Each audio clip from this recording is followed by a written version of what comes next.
Bienvenue dans ce 5e épisode hors série du Podcapsuleur. Avant d'entamer la saison 2, je voulais vous proposer de découvrir différents acteurs qui gravitent autour de la bière. Alors il y a eu un biérologue, Cyril Hubert, nous sommes allés prendre un bain de culture au musée de la Chartreuse de Douai, nous nous sommes glissés dans les coulisses du France Beer Challenge et dans les cuisines de Florent Laden qui vient d'ouvrir il y a quelques semaines à Lille un brewpub où il concocte des bières complètement barrées, il faut le dire. Aujourd'hui, je vous emmène en balade au grand air, à la campagne.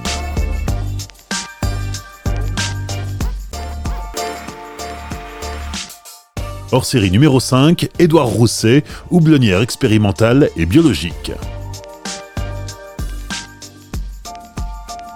Direction Morbecque, dans les Flandres françaises, c'est sur une parcelle des terres familiales que Édouard Rousset a planté les poteaux de sa houblonnière. Avec son ami et associé Marc Chenu, il cultive le houblon selon les principes de l'agriculture biologique. Il cultive le houblon, ou plutôt les houblons, pour peut-être un jour proposer aux brasseurs des variétés qu'ils ne connaissent pas encore. Alors là, on est dans une houblonnière expérimentale qu'on a lancée il y a 3 ans avec Marc Chenu, mon associé. Et c'est une houblonnière d'1,3 hectare dans laquelle on expérimente 29 variétés. Donc là, ce qu'on voit, c'est 29 rangs de houblon. Et dans chacun des rangs, il y a une variété différente. Des variétés qui sont de 3 origines, anglaises, allemandes et américaines. Le but, c'est d'expérimenter ça pendant 3 ans, au moins 3 ans, de collecter le plus de données possible sur les bioagresseurs qui s'y trouvent, sur les variétés qui s'y développent le mieux. Et on a 3 critères pour donc sélectionner les variétés au bout de ces 3 ans, les variétés qui sont les plus propices à produire dans les Hauts-de-France. Premier critère, c'est la résistance aux bioagresseurs. Dans les bioagresseurs, il y a le fameux mildiou, il y a l'oïdium, et il y a aussi des insectes, c'est l'araignée rouge et le puceron. Deuxième critère, il y a des rendements corrects qui nous permettent de produire suffisamment pour pouvoir le vendre. Et troisième critère, ça plaît aux brasseurs du coin. Et donc c'est des brasseurs avec qui on a une relation de coopération. Pendant 3 ans, ils nous suivent. Pendant 3 ans, ils viennent dans la houblonnière. Il y en a qui sont venus nous aider à planter. Et on veut vraiment qu'ils viennent voir et qu'ils viennent même participer, qu'ils viennent remonter leurs manches et planter avec nous. Et voilà, qu'ils comprennent vraiment quelle est la démarche du projet. On ne va pas juste être des vendeurs de houblon. On veut vraiment qu'ils participent. Donc voilà. Alors là, on se trouve dans la houblonnière. On entend passer le train. C'est une ligne très fréquentée qui relie Dunkerque à Paris. Mais sinon, à part le train, on est un peu au milieu de nulle part, c'est la rase campagne. Le train, c'est la seule chose qui perturbe un peu la quiétude des lieux. À part ça, on est vraiment au calme et c'est un peu aussi ce que je voulais parce que j'ai vécu 8 ans à Paris. Donc je suis houblonnier depuis 3 ans. Avant ça, j'étais cuisinier, j'ai bossé dans la com. Cette quiétude, c'est tout ce qui me va. Après, il y a le train qui me rappelle de temps en temps qu'il y a du monde autour, mais ça me va très bien. Et comment on en vient à 27 ans à se dire, tiens, je vais monter une houblonnière ? Alors c'était même à 24, c'était même plus tôt. Ça a été un parcours du combattant et d'ailleurs ça continue toujours. On a toujours des défis qu'on relève tous les jours, que ce soit des défis techniques, des défis économiques.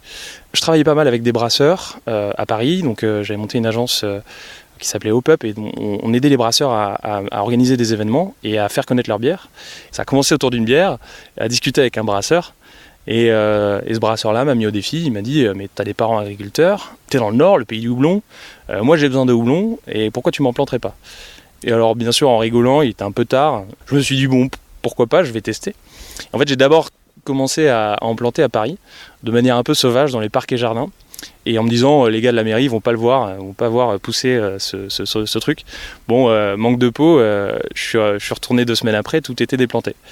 Mais j'avais quand même pris soin de contacter la mairie de Paris en me disant, est-ce que par hasard il n'y aurait pas un moyen de planter du houblon ? Et du coup, à la mairie, bon, ils ont probablement eu vent de ce projet de planter du houblon à Paris. Et du coup, ils en ont même fait un appel à projet. Donc aujourd'hui, il y a pas mal de houblonnières, un peu des houblonnières urbaines.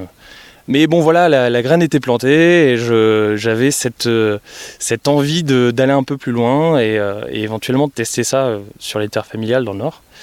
Le problème, c'est que quand on commence à chercher des informations sur le houblon, on se rend compte qu'en fait, il n'y a rien. C'est pas de la culture de pommes de terre, c'est pas du blé, c'est pas des cultures qui sont très documentées, où il y a vraiment un réseau d'agriculteurs, de techniciens qui vont pouvoir t'aider. On appelle un numéro et on a déjà une formation au bout de 5 minutes. Non, le houblon, c'est rien de tout ça. En fait, il n'y a rien. Il y a 2 coopératives qui ont péniblement survécu aux nombreuses crises depuis les années 50, à la concurrence très très forte de la part des Américains, des Allemands, et c'est tout. En fait, moi j'avais juste envie de partager, j'avais juste envie de recevoir des informations, j'avais envie de parler avec des houblonniers, qu'on puisse parler technique. Ça s'apprend pas sur YouTube de planter du houblon, il faut parler en fait. Il faut discuter, il faut même aller travailler avec les houblonniers. Et donc je me suis rendu compte qu'un réseau de houblonniers, de professionnels, d'acteurs du milieu brassicole, que ce soit des brasseurs prêts à s'engager pour relocaliser cette production, des houblonniers ou des techniciens, ou voire plus, en fait ça n'existait pas. Donc en 2014, j'ai créé avec Hans Baudard, avec plusieurs autres gars, au fur et à mesure qui nous ont rejoints, l'association Houblon de France, dans le but d'échanger un maximum d'informations et de voir si ça vaut le coup de planter du houblon. Déjà, de faire une étude de marché auprès des brasseurs sur l'internet. On a lancé une étude en voyant si ça allait mordre. Et donc on a eu plus de 400 réponses, très bonne surprise. Et puis on a senti un réel intérêt de la part des brasseurs qui nous ont vraiment dit qu'ils avaient besoin de houblon. Pour eux, acheter du houblon américain, ça n'avait pas de sens, puisque c'était quand même une bière locale. Et beaucoup de brasseurs nous ont dit ça. Donc voilà, on sait qu'on a le marché. En tout cas, on sait qu'il y a un potentiel de marché qu'il va falloir préciser, au niveau local. Tout n'est pas égal en France, toutes les régions ne sont pas bonnes en termes de marché pour faire du houblon. Mais voilà, il y a de plus en plus de brasseries. Ces brasseries-là veulent du houblon local, veulent des houblons plutôt aromatiques, des houblons qui vont donner des spécificités à leur bière. Il y a quelque chose de ce côté-là. On est plusieurs à avoir monté des houblonnières en même temps. Aujourd'hui, il y en a de plus en plus. J'ai pas de chiffres précis, mais on sait que... Ah, voilà le 17h20 qui vient de Dunkerque et qui va jusqu'à Paris. Je le prends souvent, celui-là. Et donc voilà, on est plusieurs à avoir monté des houblonnières, à s'échanger des infos. Il y en a de plus en plus qui nous rejoignent avec chacun leur sensibilité, des gens qui sont du milieu agricole, des gens qui ne sont pas du milieu agricole, des gens qui ont vraiment des compétences techniques et d'autres qui ont du recul qui permet d'avoir pas mal d'idées, des gens qui sont très très doués dans plein de domaines. Et c'est vraiment ce qu'on voulait créer à la base, c'est-à-dire une espèce de réseau qui parlera de technique, qui parlera d'ambition, qui parlera de philosophie, qui parlera de tout ce qui pourrait développer le houblon partout dans les régions, parce qu'on sait qu'il y a les brasseurs en face, quoi. Donc là, on est dans la deuxième année d'expérimentation. Et donc on verra, 2020, c'est les premiers résultats qui vont sortir. Ces résultats, en fait, ils ne seront pas juste pour nous. Le but sera de les diffuser aux potentiels houblonniers de la région qui veulent se lancer, qui veulent avoir des informations. Donc on n'est pas tout seul non plus dans ce projet. Il y a des instituts techniques qui font des récoltes d'informations qui sont essentielles pour nous. Plein de trucs qu'on ne voit pas, qui vont faire des prélèvements sur les feuilles, qui vont faire des prélèvements d'œufs, d'insectes, qui vont les élever, qui vont détecter les populations plutôt critiques de tel insecte, qui vont du coup déclencher une action, le traitement. Donc on a pas mal d'informations de la part de cet institut. On a Aprobio qui nous suit, qui va coordonner la filière au niveau régional. On a des brasseurs forcément qui, toutes les semaines, il y en a un qui vient dans le houblonnière, qui vient voir en fait le développement du houblon, et c'est vraiment ce qu'on voulait, et on est vraiment surpris en fait. On sait que les brasseurs veulent du houblon, d'accord, mais ils pourraient rester derrière leur ordinateur ou derrière leur cuve de brassage, ils ne sont pas obligés de venir. Et même si on leur a un peu fait du pied, on leur a dit ça nous ferait plaisir en fait que vous veniez, que ce soit pas juste une réponse à un formulaire, mais que... Et donc il y a Daniel Thirier qui est venu planter une haie avec nous, il y a Pierre de la brasserie Au Pif qui nous a aidé à planter du houblon, il y a Julien Caplard de la brasserie Caplard à Dunkerque qui pareil nous a aidé à la récolte. Bon, dans toutes les étapes on a un brasseur qui vient, et non, c'est vraiment ce qu'on voulait. Pourtant, historiquement, la région des Hauts-de-France, du Nord et du Pas-de-Calais, c'était une région productrice de houblon. Qu'est-ce qui s'est passé ? On est 9 houblonniers dans la région, dont 3 en bio. Et donc, effectivement, c'est rien du tout comparé à ce qu'il y avait dans les années 50. Il y avait 550 hectares dans les années 50 de houblon. Il se dit qu'il y avait plus de 2000 hectares au début du XXe siècle. Et donc, c'est une production qui était emblématique de la région. On pense aux Flandres, on pense d'abord à ces beffrois, on pense au Mont des Flandres, mais on pense aussi aux houblonnières, même si aujourd'hui il n'y a plus que 35 hectares de houblon en tout et pour tout. C'est pas du tout les mêmes surfaces qu'il y avait à l'époque. Pourquoi ? Parce que j'ai pas vécu ces époques-là, et je pense que les houblonniers qui les ont vécues pourront le dire plus... en tout cas avec un peu plus de précision que moi. Je pense qu'il y a eu une concurrence internationale, il y a eu À mon avis, au niveau des Allemands, des Américains, il y a eu une coopération, une structuration de filière bien plus efficace que ce qu'on a eu ici. Des tailles de fermes aussi qui permettaient de mécaniser. Dans les Flandres, on est quand même dans les années 50, on est sur des fermes de moins de 20 hectares. Investir dans une machine de récolte, par exemple, c'est un investissement gigantesque pour l'époque. Tout le monde ne pouvait pas se le permettre. C'était un peu compliqué, donc il y a eu des périodes un peu de crise, les années 60, parce que c'est juste après la mécanisation. Toutes les fermes qui n'ont pas su se mécaniser quelques années auparavant, elles avaient du mal, et c'était compliqué de trouver des ouvriers, de plus en plus compliqué. Ensuite, les années 80, il y a une grosse tempête en 84 qui a détruit un bon nombre de surfaces. Ensuite, c'était 2007-2008. Et alors là, c'était la dernière crise en date. Il y a eu 2007 un gros groupe industriel, qui est aujourd'hui le premier groupe mondial, qui, à quelques mois de la récolte, en fait, a annulé son contrat. Parce que c'était issu d'une fusion-acquisition avec un groupe que chacun reconnaîtra, donc belgo-brésilien. Et donc, ils ont annulé leur contrat à quelques mois de la récolte. Et ce qui a mis les houblonniers un peu dans la mouise, parce qu'ils se retrouvent avec des stocks importants de houblon sans clients. Et quand on a un stock important d'une matière première et pas d'acheteur en face, c'est mécanique, les prix baissent. À cette époque-là, les houblonniers étaient très contents de vendre. Et ils vendaient à 1 euro. Hein. Ils étaient déjà contents de le vendre. C'est déjà mieux que de le balancer en fait. Et donc 2007-2008. 2008, pareil, alors ça c'est au niveau mondial, augmentation des volumes, excellente météo un peu partout dans le monde, augmentation des volumes, chute des cours, deuxième année consécutive. Donc les houblonniers alsaciens comme les houblonniers du Nord ont eu beaucoup de mal. On est passé en gros de 850 hectares à 380 hectares en quelques années, quoi.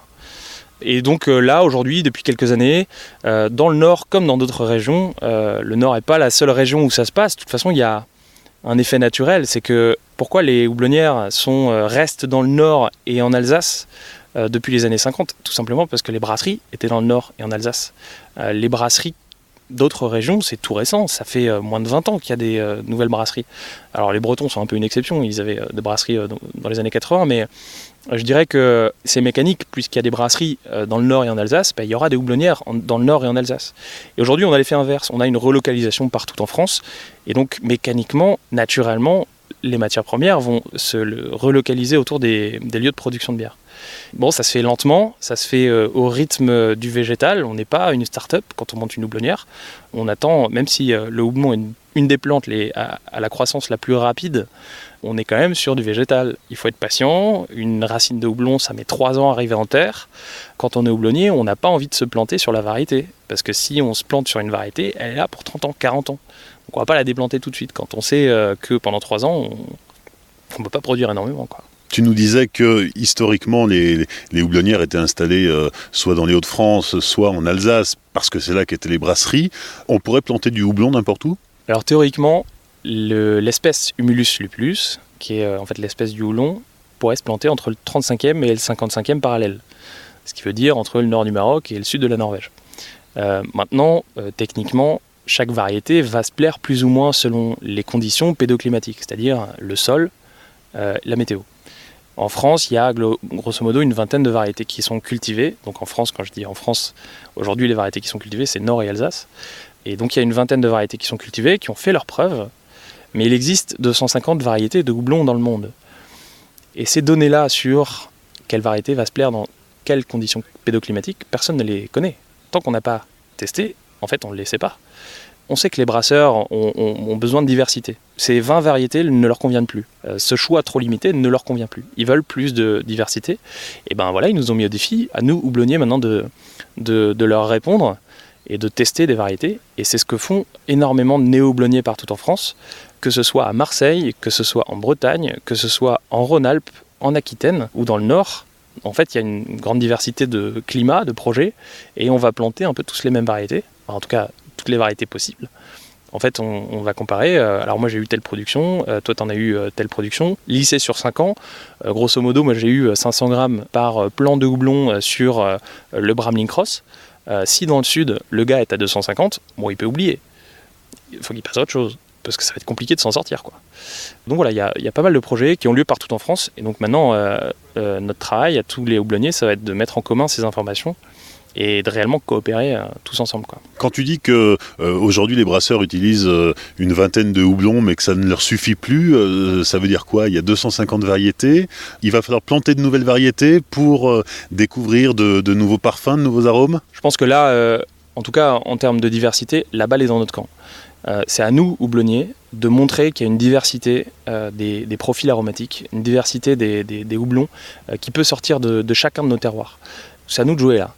Pourquoi les brasseurs ne se contentent plus de ces 20 variétés cultivées en France?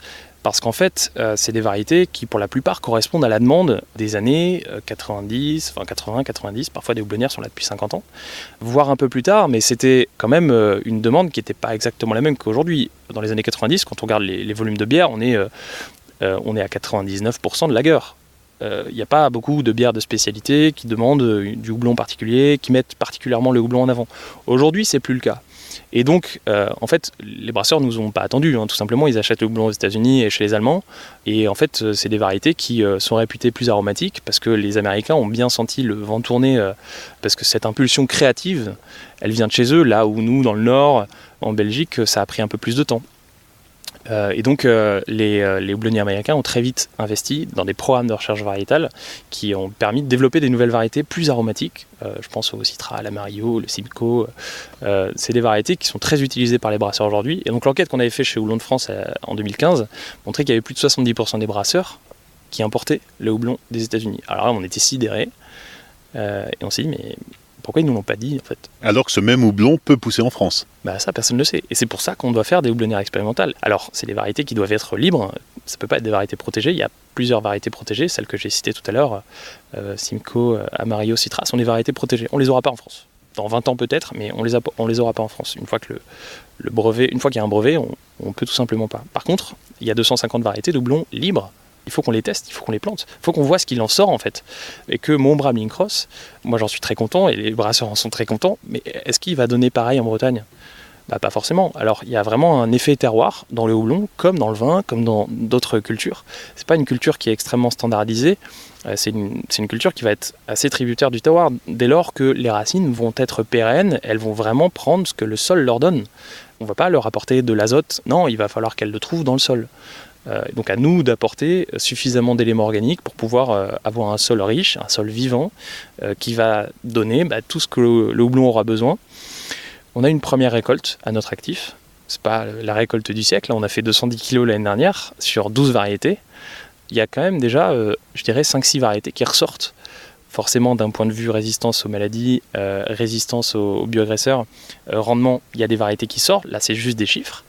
Mais la partie la plus compliquée pour nous, c'est d'estimer l'intérêt des brasseurs. Qu'est-ce qu'ils pensent? Parce qu'ils viennent dans la chambre froide, on a fait tout un étal en fait, où les brasseurs, après la récolte, ont pu venir sentir le houblon. Bon, tu les observes, ils prennent le houblon, ils le froissent dans leurs mains, ils ont l'habitude de faire ça, ils le sentent. Parfois, il reste 5 secondes. Et puis, sur d'autres trucs, ils commencent à parler. Ils disent « Ah, ça c'est intéressant. Fruits jaunes ». Et puis, ils se parlent entre eux. Tu comprends pas grand-chose parce qu'ils parlent de trucs. On peut le mettre en late hopping, dry hopping, tout ça. Tu comprends pas grand-chose. Mais ils se parlent entre eux. Et tu sens qu'il y a des variétés sur lesquelles ils restent un peu plus longtemps. Et souvent, c'est celles qui prennent à la fin, quoi. Et donc, on a, je dirais, 5-6 variétés qui ont suscité l'intérêt, ou en tout cas, qui ont fait parler un peu plus d'elles que d'autres variétés. Et je pense qu'il va falloir qu'on soit assez attentif. Maintenant, une récolte, une année, 210 kg, c'est rien du tout. Tant qu'on n'a pas 3 récoltes, on ne peut pas faire de choix définitif, quoi. Cette expérimentation, il faut qu'on la continue, il faut que les brasseurs soient avec nous, et on verra l'année prochaine, cette année d'ailleurs, septembre, la prochaine récolte, et puis celle de septembre 2020, et on pourra en savoir plus à ce moment-là. Le houblon, c'est une plante vivace, c'est une plante grimpante. La partie souterraine, les racines, sont pérennes, et la partie aérienne est annuelle. Comme la vigne, les racines sont pérennes. Par contre, la distinction, c'est que nous, on va couper chaque année toute la liane pour pouvoir la passer dans la machine qui va récolter les cônes. Et donc, c'est les cônes qui nous intéressent dans la bière. Les cônes contiennent de la résine composée d'acide alpha, l'amertume, composée d'huile essentielle, les arômes, et composée de conservateurs naturels. Et c'est d'ailleurs pour ces conservateurs naturels précisément qu'on utilise le houblon dans la bière. À l'époque où il n'y avait pas d'eau courante, on utilisait en fait le houblon pour les propriétés antiseptiques et conservateurs naturels, et c'est ce qui permettait de boire, de s'hydrater sans boire de l'eau non potable, quoi. Et finalement ça s'est perpétué parce qu'on s'est rendu compte que l'amertume c'était pas si mauvais. Et puis plus dernièrement, depuis les années 80, comme je disais, les Américains ont pas mal bossé là-dessus et on s'est rendu compte qu'en fait il y avait aussi des arômes dans le houblon. Et cette huile essentielle, là où depuis la nuit des temps on va utiliser le houblon pendant l'ébullition, en fait l'huile essentielle pendant l'ébullition, qu'est-ce qu'elle fait? Elle s'évapore. Et donc on perd une partie des arômes dans le process de brassage quand on l'utilise à ébullition. Mais ces petits brasseurs très futés se sont dit, mais quand on est dans un champ de houblon, en fait ça sent bon, pourquoi est-ce qu'on n'arrive pas à avoir ça dans la bière? Et c'est là que le concept de dry hopping a vu le jour. Et ben, le but c'était de mettre du houblon à froid, d'extraire les huiles essentielles pour pouvoir donner plus d'arôme à la bière, et aussi utiliser le houblon à chaud pour conserver cet effet d'amertume et cet effet de conservateur. Alors la légende veut que l'histoire du houblon en tant que conservateur pour la bière, c'est saint Hildegarde de Bingen qui aurait dit qu'il fallait rajouter le houblon pour ses vertus conservatrices, antiseptiques, etc. Et les Anglais s'en sont emparés pour exporter leur bière dans leur colonie des Indes. Mais visiblement, c'est pas la seule histoire. Alors là, désolé pour les Allemands qui nous écoutent, il y a un autre petit texte qui est pas très répandu, mais qui me paraît tout aussi fiable que celui bien volontairement perpétué par l'industrie de la bière allemande. C'est celui de Adalard de Corbie, qui était abbé à l'abbaye de Corbie, dans la Somme, cousin de Charlemagne, qui au IXe siècle, dans ses registres de l'abbaye, a mentionné houblon et bière dans la même phrase. Et la phrase, grosso modo en latin, dit s'il n'y a pas assez de houblon pour la bière, il faudra trouver autre chose, un autre conservateur. C'est le côté chauvin qui ressort, mais c'est pas trop loin d'ici quand même, Corbie. Donc, alors ça ne veut pas dire du tout que le houblon a été cultivé de manière agricole, industrielle du terme, mais en tout cas on sait qu'il y a eu d'autres utilisations du houblon dans la bière plutôt que ce que veulent bien nous faire croire les Allemands, quoi. Et à part la bière, le houblon, il a quelle utilité? On parle des propriétés calmantes du houblon, notamment du xanthoïmol. Il y a une nouvelle étude qui sort tous les ans là-dessus, sur les propriétés bienfaitrices du xanthoïmol. On parle des effets sur le diabète de type 2, on parle des effets sur certains types de cancers. Hormis ça, tout simplement, on peut utiliser du houblon, alors surtout à très faible taux d'acide alpha, donc à très faible amertume. On peut l'utiliser en tisane. Alors pour ça, il faut du houblon vraiment à moins de 2%, et je recommande vraiment de ne pas tester du houblon à plus de 2% dans une tisane, parce que alors là, vous n'allez pas dormir. Et ma grand-mère me racontait aussi qu'il y avait du houblon dans les oreillers. Quand les enfants étaient un peu trop excités, il leur mettait du houblon dans les oreillers et ça les shootait pour la nuit, et puis ils s'endormaient bien. Oui, parce que c'est pas innocent si la feuille de houblon ressemble à la feuille de cannabis. Alors ça, non, c'est en fait une plante cousine du cannabis. C'est-à-dire que ça va pas du tout avoir les effets psychotropes, ça va pas du tout avoir les effets similaires que le cannabis, mais on est dans la même famille. Il y a deux plantes dans cette famille, c'est le cannabis et c'est le houblon. Alors maintenant, voilà, il n'y a pas le THC, il n'y a pas de CBD, il y a des propriétés qui sont calmantes et qui pourraient s'apparenter aux propriétés calmantes du cannabis. L'adage dit qu'on plante le houblon pour Pâques et qu'on le récolte à la Toussaint. Là, on se rencontre à une semaine de Pâques. Là, ça y est, on est au printemps. Donc les plantations sont faites. Qu'est-ce qui va se passer maintenant ? Alors cet adage, à mon avis, il date d'une époque où il faisait pas 20 degrés en février. Donc on a déjà fini de planter depuis un petit moment. Alors là, exceptionnellement, on vient de planter ce matin un dernier rang, exceptionnellement parce qu'en fait, voilà, on a 29 rangs, mais on a pris le temps de trouver les variétés qu'on voulait. Donc cette variété, on l'a cherchée depuis 2 ans, on vient de la trouver. Donc ça s'appelle Northern Brewer, qui est une variété anglaise. Et donc c'est une variété qu'on vient de planter ce matin. Maintenant, on aura fini de planter demain. On attend le tracteur avec impatience qui est au garage. Et le but, c'est dès qu'on est opérationnel, on va commencer à mettre au fil le houblon, parce qu'il y a déjà toutes les variétés qu'on a plantées il y a 2 ans qui sont Monthood, Galena, On a du cascade qui est très très chaud aussi. Et ces gars-là, ils vont pas nous attendre. Donc il va falloir leur donner des tuteurs très très vite parce qu'ils ont besoin de galoper. Ils nous le disent d'ailleurs, écoute-les. Une houblonnière, pour décrire un peu comment ça se présente.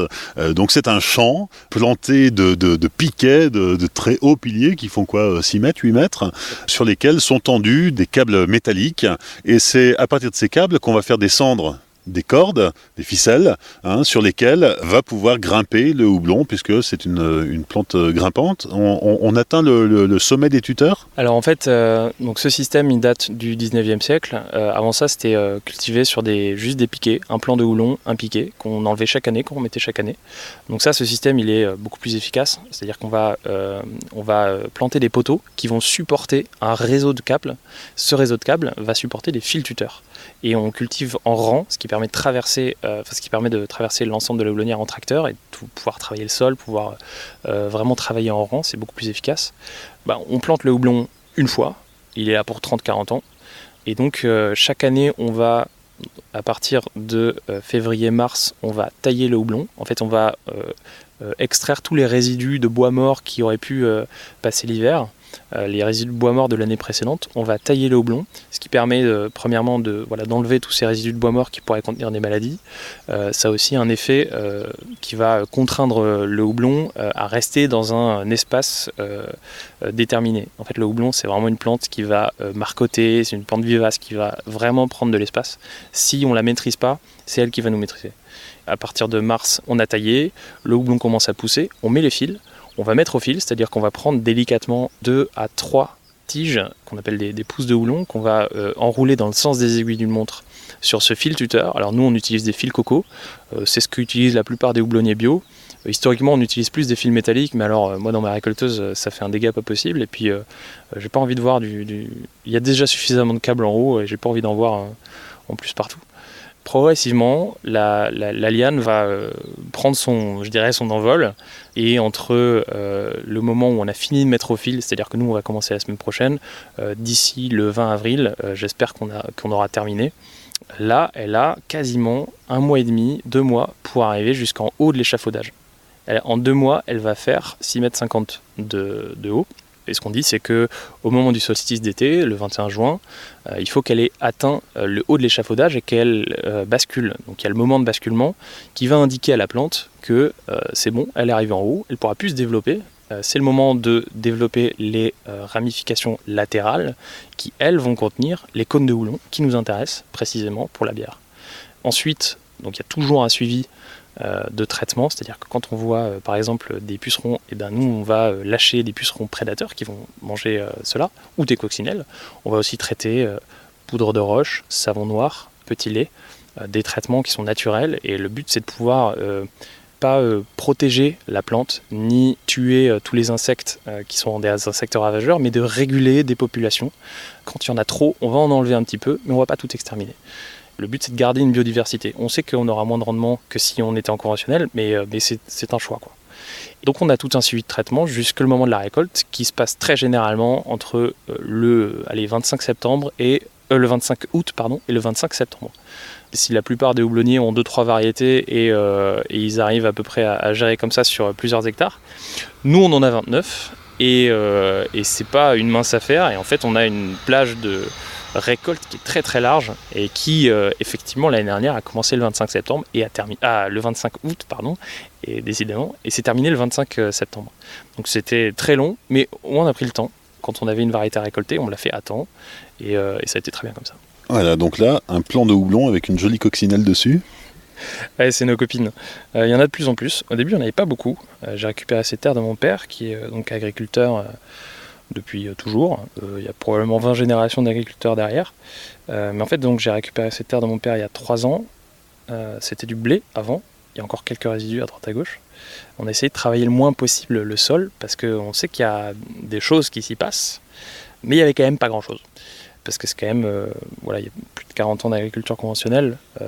Je blâme pas ces techniques, mais moi quand je vois une coccinelle, et quand j'en vois de plus en plus, quand je vois qu'elles sont de plus en plus nombreuses, je peux pas m'empêcher de dire que on a bien fait, quoi.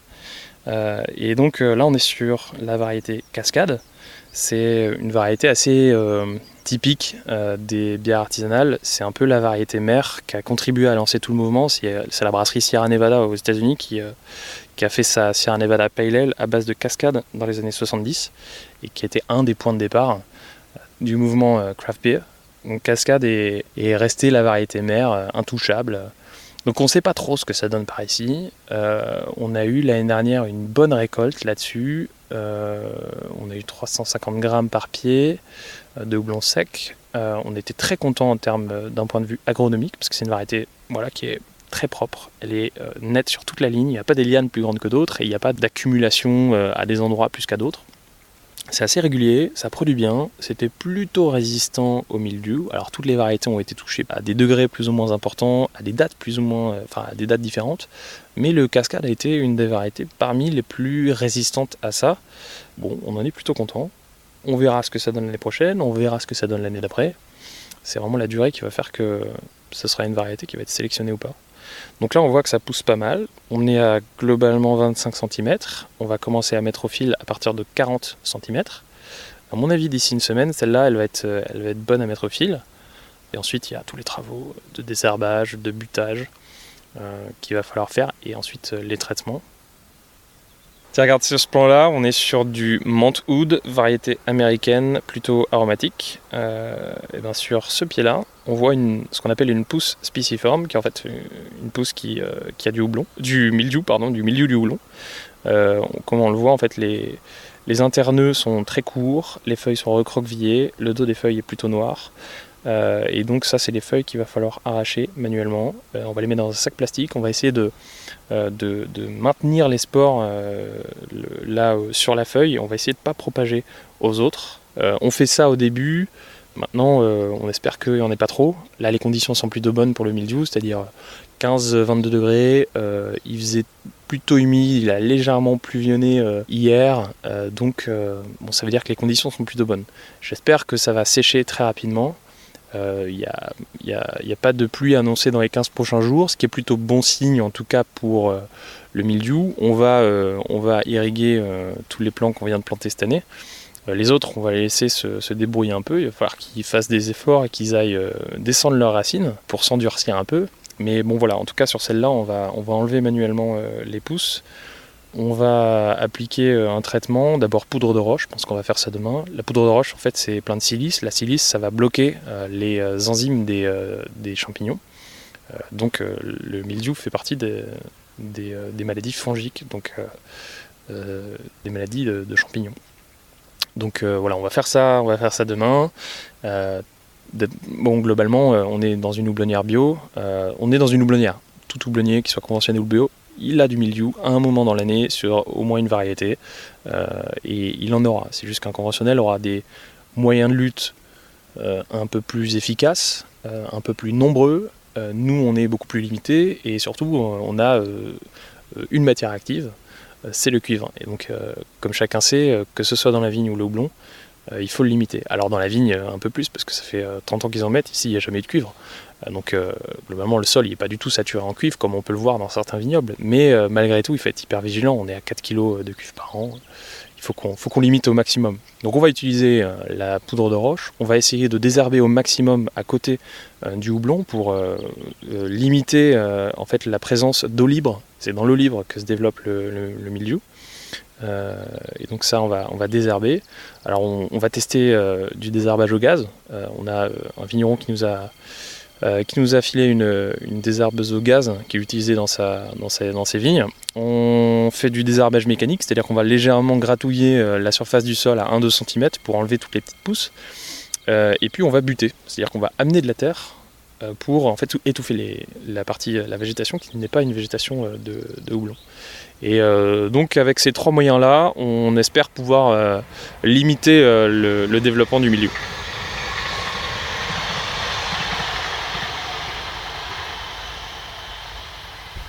Les 5 dernières minutes avec le vent qui commence à se lever, c'est bon pour le houblon, le vent ?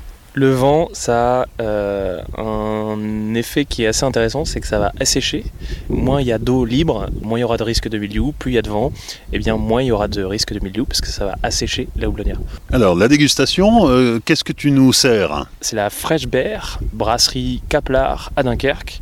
C'est un copain qui est venu dès les premiers jours où on a lancé notre appel à participation.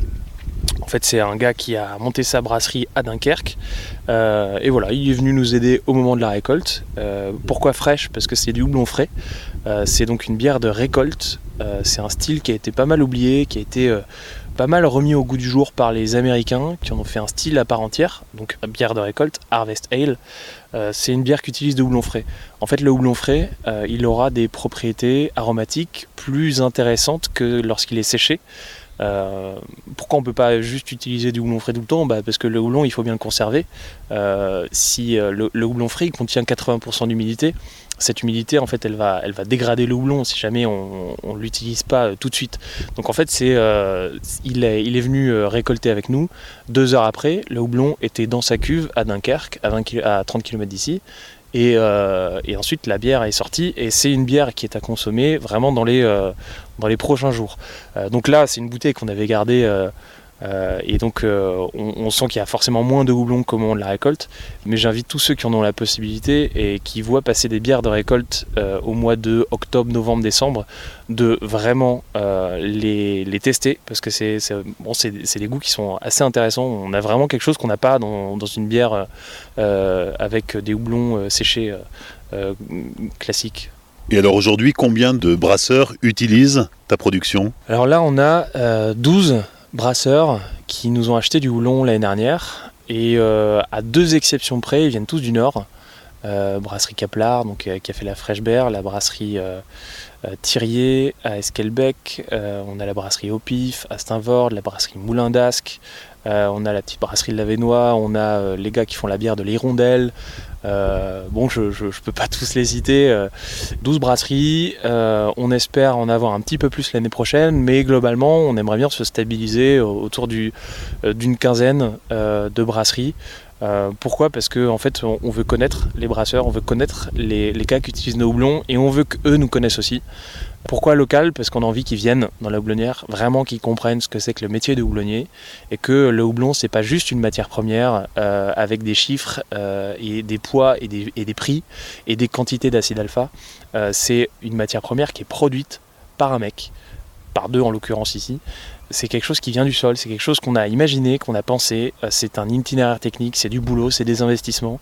On a envie que ce soit quelque chose d'humain, on a vraiment envie de cette relation humaine avec les brasseurs, et moi ça m'intéresse pas d'aller juste vendre ça sans savoir qui l'achète, je veux vraiment connaître le brasseur et je veux que lui me connaisse. Et goûter ses bières accessoirement. Et goûter ses bières forcément. Non mais c'est évident, si un gars fait des bières qui me plaisent pas, je vais avoir un peu plus de mal, je vais monter les prix quoi. Non, pour l'instant on n'a vraiment pas de mauvaise surprise, les gars ont toujours bien utilisé le houblon, il y a des brasseurs expérimentés, des brasseurs un peu moins expérimentés, mais tout le monde est hyper honnête et franchement joue le jeu quoi. On est assez content là-dessus.